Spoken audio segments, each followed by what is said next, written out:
just going to clarify a couple of points in regards to the rail position. I've had a few emails relating to that.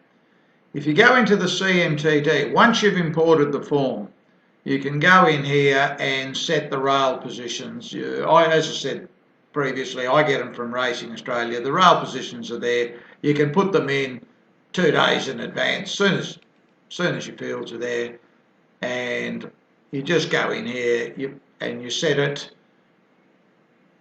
1 to 3 metres to 6 to 9 or more than 9. Now, as I said, I set mine wider than normal, and the other thing that I probably forgot to mention previously was that if the track is rain affected, I tend to push the rail out even further, mainly because they never go anywhere near the rails on rain affected going, so it's pointless. They say the rail's in a true position, you will hardly find one horse on the day run anywhere near the fence. So you may as well look at it from a realistic racing point of view and accept the fact that when the track, like for example at Rose Hill tomorrow, soft 6, could be worse. I think the official rail position for tomorrow is, I think it is 6. I'll just have a quick look and let you know. It is actually set at 6, so as you can see, I've gone to 9. So I'm allowing the fact that no one's going to go near the fence. Now, the purpose of it is when you go into file maintenance, and if I go into my extras and look at the settings that I have for position and running, when I'm assessing the settling position and racing pattern for different runners, I'm interested in where they are at the 400. I'm not against backing horses that settle back in the field, but I want them on the move at the 400. So basically, there'll be a lot of times I'll have horses that'll settle in the back half of the field as their normal settling position. But when it comes to getting into the business end of the race, they're already on the move.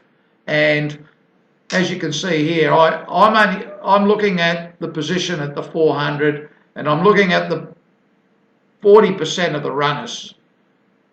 So if this horse is in the front, basically 40% of the field. So if there's 16 runners, it's basically, for me, has to settle, well, not settle, but has to be 1 to 7 or 1 to 8 at the 400 metre race. Now also, when this is being assessed, we're going back through corresponding runs in the same distance range. Now, you can fall into a trap here with things that are first up. For example, Stayer's first up in a 1400 metre race.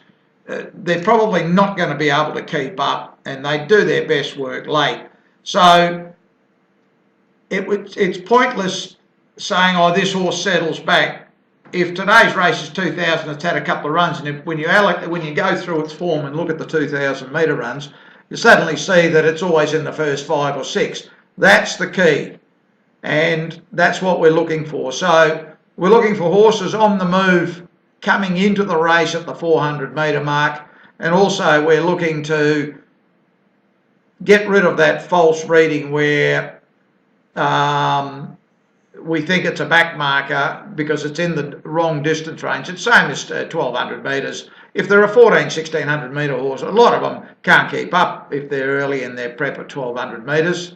So as you can see, based on the rail position as to what bonuses I'm giving and what penalties I'm giving. So if we look at the two settings, if I set the rail position as I did for Rose Hill tomorrow, position 3, if the horse is an on-speed horse, it'll get a bonus of 3.6 for tomorrow's run in the same distance range if it qualifies.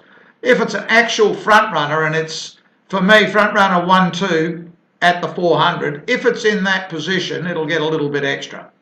If it's a back marker, so if it's in the back 60% of the field in its qualifying runs, it's going to get a penalty. And that is how I use the rail position. I use the rail position in reality to bonus or give an advantage to horses that are on the move at the 400 metres to bring me into play.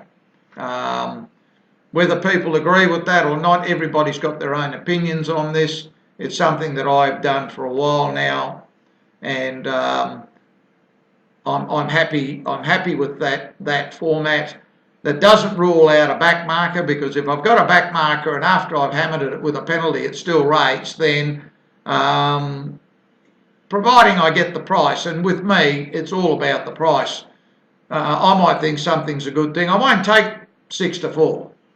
The only way I'll take 6 to 4 is if I've got it rated 3s on, and that doesn't happen with me all that often. So it's all about the price. If it's a back marker, if I was happy to take $5, for example, if it's a back marker, I won't take $5. I'll probably want 6, 6.5, even 7. I'll want an extra couple of points, because we've got to factor in all the problems that can come with having to make up ground from the back of the field.